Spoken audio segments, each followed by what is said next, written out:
There's a lot of discussion online. People got a little confused about your background. If maybe you could just explain, how you came to be in Damascus and how you came before that to be in Tripoli. Were you working for one of those satellite channels, or what was that about?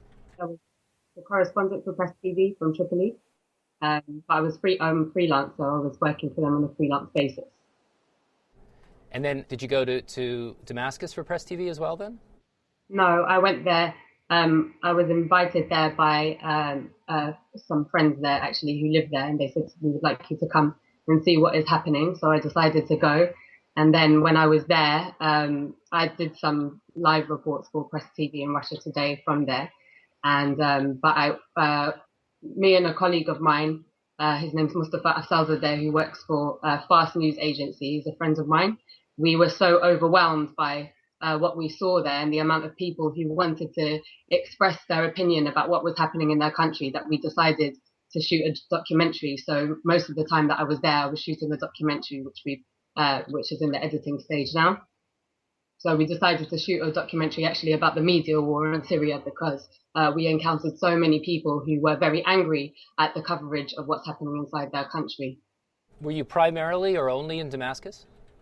I visited the Badani on one day late at night, but otherwise the rest of the time, yes, I was only in Damascus. I was supposed to go to Homs, but thankfully I decided not to go because I understood that the situation was too dangerous and my security wouldn't be guaranteed. And so thankfully I decided not to go. And as we saw what happened to the delegation of journalists when they went there, obviously it's now been admitted that they were attacked. They came under attack by so-called Free Syrian Army officers, and so it was really not a safe place for them to be in the kind of conditions that they went without protection. Well, there's a little bit of conflicting reports about that. The channel that the French television channel that Mr. Jacquier went for said that actually he was compelled to go that day. He was on a government-organized tour. But I noticed that you wrote on your blog that he was by himself. Where'd you get that information that he was by himself, unaccompanied? I was with Gilles Jacquier and the other journalists a couple of days before, and I had the option to be part of the delegation that they were with. And I know that they requested, they were saying we would like to go to Homs, Hama, Dera. I heard them myself. We would like to go to Homs, Hama, and Dera, and to these places. But they said we don't want to go with government protection, with government, bodyguards, as they call them, because we want to be able to report freely. So the government said to them, okay, if you want to go, go. And on the same day, there was the Arab League observers were there. And I believe that with them, there was a delegation also of BBC and CNN journalists and some others. And they were escorted by the government. And but the delegation that Gilles Jacquier was on was not escorted by the government because of their own request. So they had their own driver. They pretty much organized their own trip. And when they got to Homs, they got there quite late. It's well known. I've spoken to people from Homs, and everybody says that later on in the afternoon, things start to get bad after about 3 o'clock. And they arrived at about 2 o'clock, just as the delegation of BBC and CNN journalists were leaving. So I don't believe that if the opposition would have known that there was a bus full of Westerners or journalists, that they would have attacked the area at that time. But because they weren't accompanied by security, sorry, just one moment, because they weren't accompanied by security, the opposition, when they saw them coming in, they were not aware that they were journalists, and they thought they were just ordinary Syrians, so they didn't feel any problem with attacking the delegation. So, well, as I said, that narrative actually kind of conflicts with what the French press are saying themselves. So what is your source for that information? That's from myself speaking to people who were there at the time, from speaking to from speaking with people who were in communication with the Lebanese translator who was with Gilles Jacquier at the time, from my own experience of having meant to be on that delegation, knowing how it was organized.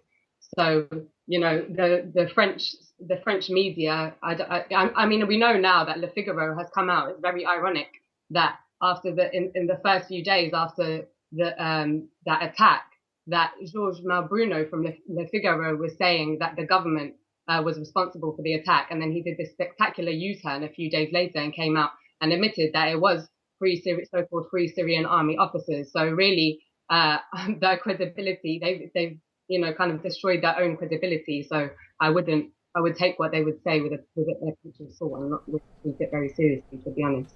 Well, if you're saying he has no credibility, how can you say that for sure that it was a rebel attack, since that's the only source of that information? The Arab League has also said that. There's Free Syrian Army officers themselves who have been quoted as saying that. So he's that not was the in only. the same Le Figaro report, though, right? No, there's been a number of other reports as well, if you look. Oh, I hadn't seen any except that one.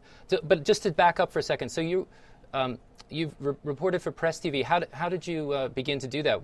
I think you said before that you were a peace activist and an independent journalist, but I just haven't been able to find out much about your background, just to understand what your perspective is. For peace activists, I mean, what is an activist? I would say that if you call an activist somebody who plays a role in agitating events, then I would say that we are all activists, because we can't hide the fact that all our actions have repercussions, and therefore we all have we are all in essence activists. I've never called myself a peace activist. Others might have called me a peace activist. But I got into journalism because I'm interested in representing the truth, and unfortunately the state of the global media, or the media from the NATO and GCC countries, they clearly have an agenda to promote the foreign policy of those countries, and I'm not interested in promoting the agenda of anybody. I'm not loyal to anybody but my conscience. And so unfortunately, for people like that who are interested in not following the narrative of promoting the foreign policy of the Western and GCC states, the very few channels that have an international platform are places like Press TV and Russia Today. So those are the channels that I have had the opportunity to work for, and that is why I'm happy to work with them. And you're not concerned at all that they actually are promoting the foreign policy of Russia and Iran, since they're both state-owned channels? Okay, to think that any channel is neutral or any channel is not associated with an ideology is naive, at least. So if you ask me if I feel more at peace working for channels that represent the ideology of states that are constantly defending themselves from attack from the West, from the imperialist countries, or working for channels which represent the arrogant ideology that Western civilization can be imposed across the world by any means necessary, as we have seen most recently in Libya through Tomahawk cruise missiles and the destruction of that country, then I think anybody who has the slightest understanding of global politics and recent history would say they would feel more at peace working for countries which are defending themselves from such an aggression, which are gross violations. What I am interested in is I'm interested in international law, and the most important principle in international law is the sovereignty of states and the rights of states to defend themselves from foreign interference. And recent history and more long-term history shows that the greatest abuses committed against humankind, the root cause of those abuses have been the violation of those principles. So those are the things that I'm interested in. And at this juncture in history, both Russia and Iran are defending those principles. And so, yes, I feel proud to work for stations which represent that ideology. So you don't, okay, so that makes much more sense. So you don't really actually see your role as a neutral observer, but you think that all the channels have a perspective, and you are more comfortable with the perspective of Iran and Russia in these matters in the Middle East. Is that fair to say? In a way, it's quite a deceitful question, because it implies that any journalist is neutral or any news channel is neutral. So why are we not concerned, for example, that a channel like Al Jazeera, which is well known to be funded by the Qatari Emir, which in Qatar, of course, hosts the United States' largest military base in the region, and they're well known to be allies. And Al Jazeera is clearly in their reporting representing the foreign policy of Qatar, and Qatar, of course, has been at the forefront of the aggressions against Libya and now Syria. So are there journalists neutral? Are journalists who work for the BBC, which is funded by the British state, which is responsible for some of the grossest violations of international law and abuses against human rights throughout history, which pale in comparison to anything that any nation in the developing world has done? Are journalists that work for the BBC neutral? The BBC clearly has an agenda to represent its financier, the British state.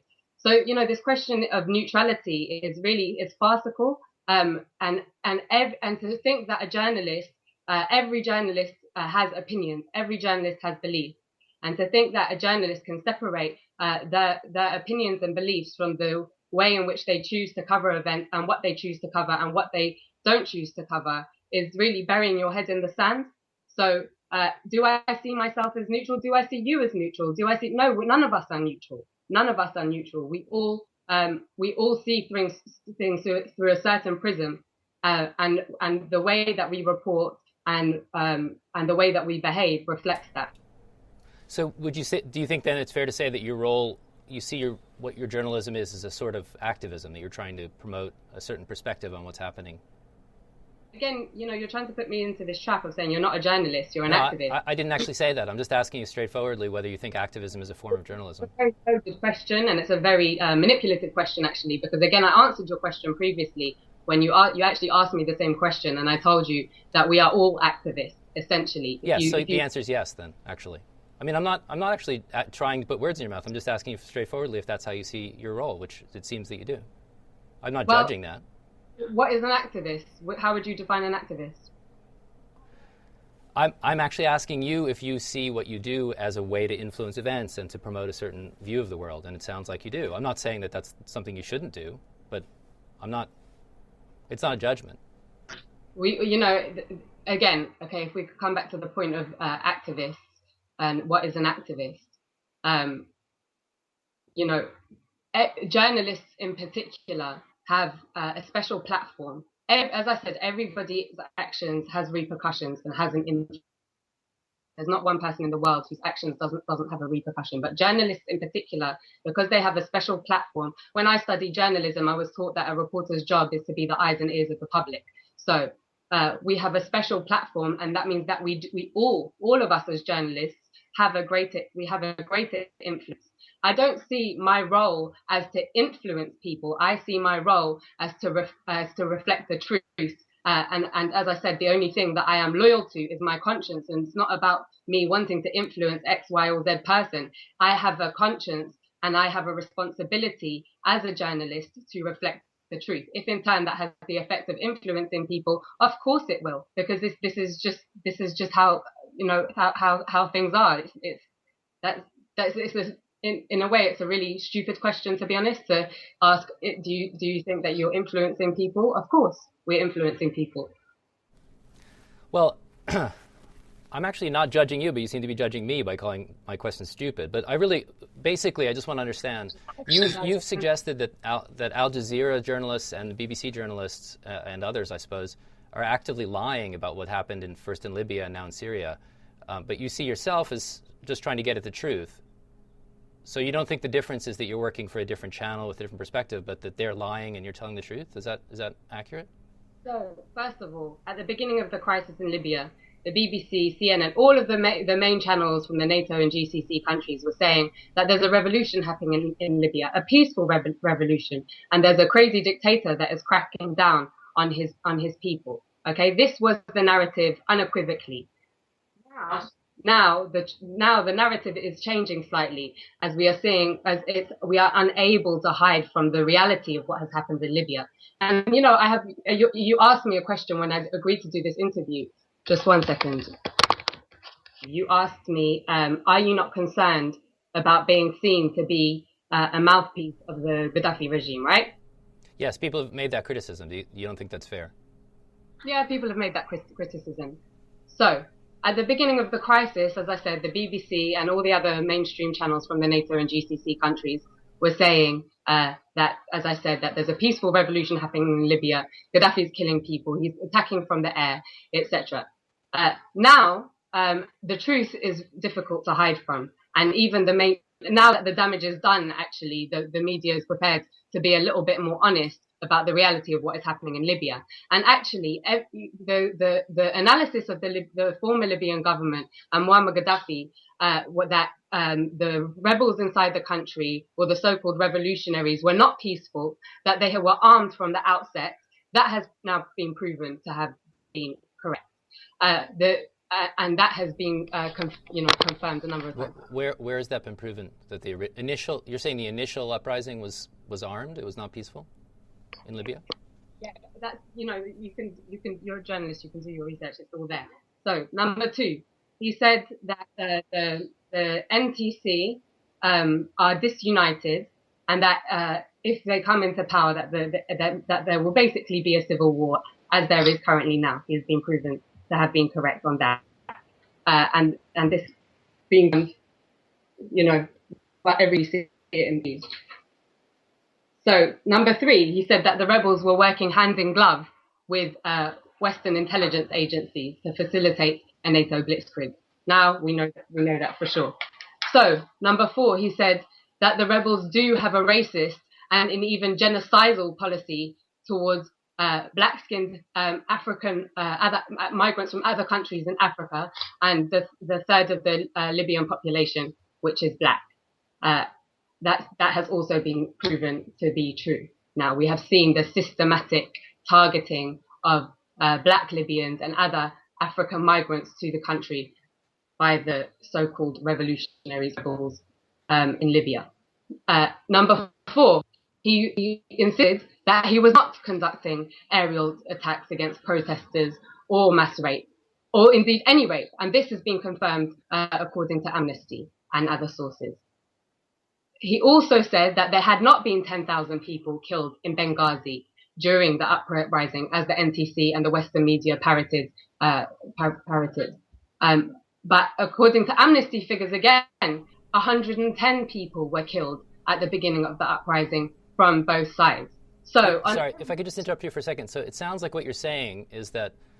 No, wait, let me just finish, okay? So on every major issue, the Gaddafi government's analysis and figures have been proven far, far closer to the truth than the NTC's and the Western media's initial and unequivocal position. So any journalist at the time that would have been telling the truth about these issues would have sounded a mouthpiece of the Gaddafi government, because the government's analysis was essentially correct and has now been proven to be correct. So what I was just going to suggest is that it sounds like what you're saying is that the situation is more complex, and there are a lot of different things happening in Libya than a very simplistic view of the crisis might have seemed to say at first. But your perspective is that there actually was a quite simple, straightforward explanation for it, and it was what the Gaddafi government was saying. It's not that the reality is much more mixed and lots of different things are happening. No, Gaddafi's analysis wasn't simple. The situation in Libya is complex, and it has a long history, and it goes back a long way. So to suggest that Gaddafi's analysis was simplistic and black and white, I don't know what that means. But both in this case and in the case of Syria, what you're saying basically is that the government perspective is basically completely correct, and that anything else that's happening is some sort of... What I am saying is that, of course, we have all made mistakes, but the analysis of Gaddafi's government and now the Syrian government is far closer to the truth, and has been proven to be far closer to the truth than anything that the NTC and the Western and GCC media were saying. It seems like those are the kinds of things, when you say that things have been proven to be true, and then if I ask you why you believe that to be true, you tell me that I'm a journalist and to do the research. I mean, there's a lot of information in the world, obviously. I mean, don't you feel like you have to present facts and evidence to back your perspective? My blog, you can listen to my reports. I present the information all the time, Okay. Well, let me ask you about one specific one, then maybe I can understand better how you work. So your blog post on your new blog about Gilles Jacquier, it seems to be almost identical to something that was published earlier in French on the Voltaire Network by a Russian author. Do you work with the Voltaire Network? Is that a translation? You didn't mention in your post what the sources were, but the post seems almost the same as one published a few days earlier. What particularly are you referring to? Your post on your blog, I guess about 10 days ago or a week ago, about Gilles Jacquier. it seems to be almost a translation of an earlier post posted on the Voltaire Network website. No, I wrote that myself.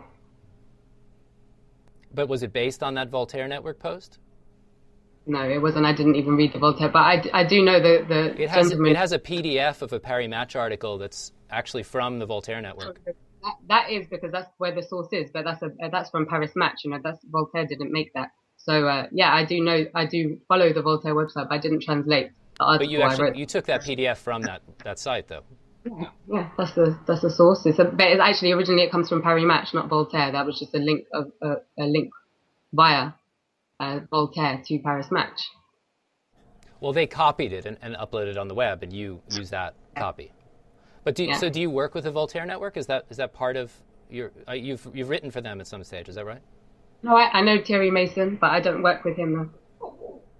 Okay, so maybe if I could just understand a little bit better, because there's lots of accusations flying around about you about how you ended up in these different places. So what is, if you could explain a little bit what your background is? You were a journalist before. Is it right that you wrote for the Daily Mail briefly, or you were a web producer for them under a different name? I'm 25 years old. I studied journalism, and then I did some work experience for the Daily Mail, and I worked there for a couple of months every Friday, helping to do a trivia piece, a picture story. It was my first experience in a newsroom, and then I left shortly afterwards, and I worked for a newspaper called the Morning Star, which is funded by the trade unions inside Britain. Then I left there, and I decided to try to do my own media work. And I've been working with a lot of young people, encouraging young people to also have a platform. I organise a lot of events with young people in London, and we're trying to encourage them to train them to use cameras and to film and to produce their own stuff. So that's a lot of the work that I do. And then the first time I visited Libya on a fact-finding mission to see what was happening, not as a journalist, but I did also do some media, just some basic YouTube videos and stuff while I was there, because I didn't intend to do that, but when I was there, I met so many people again, like Syria, that were in such despair about what was happening to their country and the lies that were being told about their country. So I felt like I had the responsibility to do what I could to have their voices heard, and with whatever means that I have, which is very little. And then I had the opportunity to return to Libya as a Press TV correspondent a month or so later. And so did you study journalism in school, or was it your first journalist experience that? No, I did a postgraduate course in journalism. Okay, and you're English, is that right? What part of England are you from? I'm from London, but I'm mixed Irish, Greek, and English heritage. And is Phelan a different family name than Cocker? Is it just a different byline? Or? His name. My grandmother is Irish, and it's her name. Okay, and so when you first went to Libya on this fact-finding mission, you said, what kind of trip was that? It's unusual, obviously, to go to a middle of a war zone in your own capacity. Yes, it was a trip to go to see what NATO was doing in Libya. So we visited a lot of bombing sites. We visited refugee camps, internal refugees from people, places that had already come under the control of the rebels. So many people from Tawerga, the town that is mainly populated by black Libyans, of about 20,000 people, which we know now has been completely wiped out by the racist rebels from Misrata, which I think the Washington Post, or possibly I think it was the Washington Post reported, and I think the Telegraph also reported, the Misrata Brigade wrote on the walls to Tawerga that they are the brigade for the purging of black skins. So I met a lot of people from Tawerga, and we met many victims of NATO and the rebels' atrocities, endless victims who told us the most horrifying stories about what had happened to them. And so was that trip arranged in any way by the Libyan government? Did you know Musa Ibrahim, for instance? No, I didn't. I didn't know any, really, apart from my friends in England from Libya. I didn't know anybody in Libya at the time. So how did you arrange to go there? Because I had a friend here who was part of going on the delegation, and he said, "Would you like to come?" So I went. I've heard you speak in some of the interviews you've given or the reports you've done for Press TV in Russia Today that of a media war in both Libya and Syria. So is it right? I think you've said that footage was staged of either rebel victories or protests in both Libya and Syria, that was actually filmed in Qatar by Al Jazeera. Is that right? Yeah, well, there's many examples of fabrications from Al Jazeera. For example, there's a video, I think in the early days of the crisis in Libya, claiming to be a protest. I can't remember now exactly where, somewhere in one of the rebel-held areas, Benghazi or Misrata, I can't remember. I can't remember exactly where, but it's online. And Al Jazeera was saying that this was a protest in Libya somewhere. And then they have a caller who calls up, and she says, that's not Libya, that's Basra. I'm from Basra, I know that place very well. She says, turn the camera and you can see. And then they cut her off and they don't turn the camera. And then when you investigate it, it's in fact not the place that they said it was. And then, for example, I visited Litan a couple of times, not with a delegation of Western journalists who were staying in the Rixos. I wasn't staying in the Rixos hotel. I ended up getting there. So I went to Litan I was working with a Libyan camera crew. And the morning when I woke up to go there, I watched on the news that Litan, the rebels.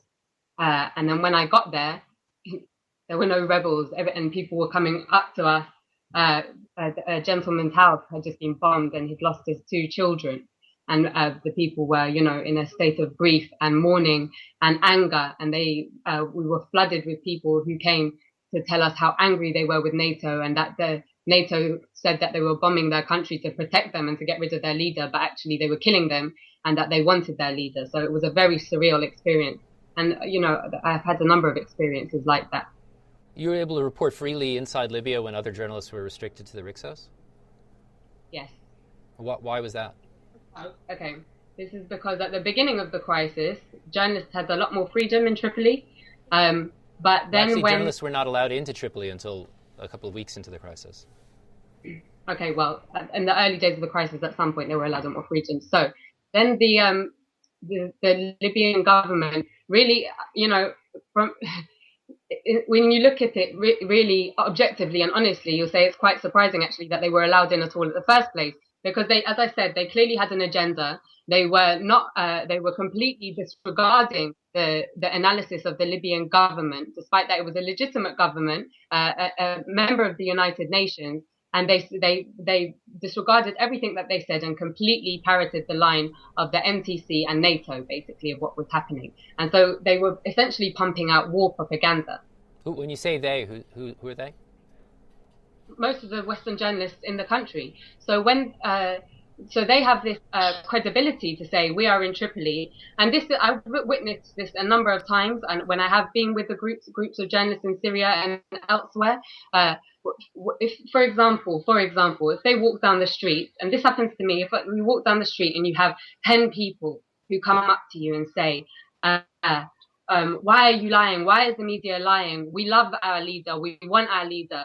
There's armed people inside our country. We want a military to protect us from them. The military isn't doing anything because you're saying that the military is killing us, but we want them to do something. So you have 10 people who say that, and then you have one person who comes up and says, oh, there's no democracy in Libya, there's no democracy in Syria. The journalists will run with that one person and disregard the other 10 because that one person fits their narrative. And I've seen this a number of times myself. So the Libyan government, from my point of view, entirely understandably in those circumstances, when the media is a leading factor in the war against those countries, and I strongly believe that if it wasn't for the media, the war in Libya and the war in Syria would have been over before it started, because it has created a lot of panic and confusion inside those countries. And of course, it has led to public support in the Western countries for these wars. But if I can just say, it seems like you're ignoring the possibility that in both Libya and Syria, people might have been afraid to speak out against the government. I mean, what you're saying about the 10 people supporting the government, one person opposing, that would be fine if people had no fear of those governments, but they're obviously repressive regimes. No? Okay. they're repressive regimes. Okay, so we have, for example, in 2008 and 2000, December 2008, 2009, when Israel massacred 1,400 people in Gaza. We had thousands of young people in London protesting outside the Israeli embassy for 3 weeks non-stop. And they were brutally treated. We have a lot of videos. I've met many of the victims myself by the police. I met a guy who was hit in the head by a long shield, and he almost died from the gash that it caused in his head because it came so close to his brain. And he ended up serving time in prison for no less than basically just squaring up to the police. So your perspective is that the Libyan and Syrian governments are not any more repressive than Britain's? You know, this question of repressive is really, it's a farce, because you basically, we have the Western media accusing the government of Muammar Gaddafi committing human rights abuses. Human Rights Watch reports over the last 5 years show a potential 3 cases of deaths in custody in Libya over 5 years. There were 4 cases of deaths in custody in Britain last month alone. So but who do we choose to focus on? We say, oh, it's okay to go to war in Libya because they commit human rights abuses. What about in Britain? What about Somali culture, who was killed last year by 4 police officers in his home? What about the endless black people that in Britain and in the United States that are killed by the police and incarcerated unjustly? So who is the greatest? You know, Libya, in comparison to Britain, the United States, Israel, the other NATO countries, and the GCC, was a human rights paradise compared to these countries. But are we saying that David Cameron is a dictator? Are we saying that he's hated by his people and the international community should come and bomb Britain to protect these people? Where is the protection for the family of Somali culture? So really, the question is deceitful, and it's based on a complete farce. This notion. So you're saying that Muammar Gaddafi and Bashar al-Assad are as legitimately elected the way that David Cameron was? Sorry? Are you saying that Muammar Gaddafi and Bashar al-Assad were legitimately elected the same way that David Cameron was? I don't think David Cameron was legitimately elected, because most of the people in our country actually don't vote.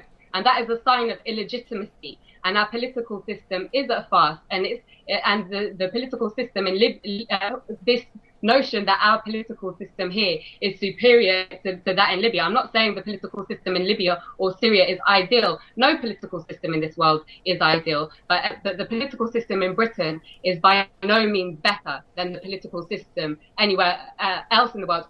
Actually, on the contrary. So just to return to Syria for a moment. So if I'm understanding what you've written on your blog correctly, are you actually accusing the BBC of lying about the fact that that town of Zibinain or Zibandi was actually held by the rebels? You said that wasn't true at all?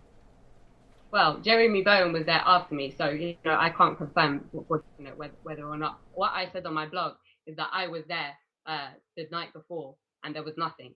So I don't know if in a few hours the situation transforms, it can happen. What I was saying is that I was there the night before and this is how it was. It's very surprising that, a few hours later that Jeremy Bowen is saying that it's completely taken by the rebels. And if I could just ask you one last question then. So how did you end up on Syrian television? That obviously was something that people were talking about a lot online, and that's where you were accused of being an apologist. I didn't see any other Western journalists on Syrian TV. Okay. I was invited by Syrian television to speak there because I was the only journalist that does work for international channels that was representing what thousands of people were saying in the street.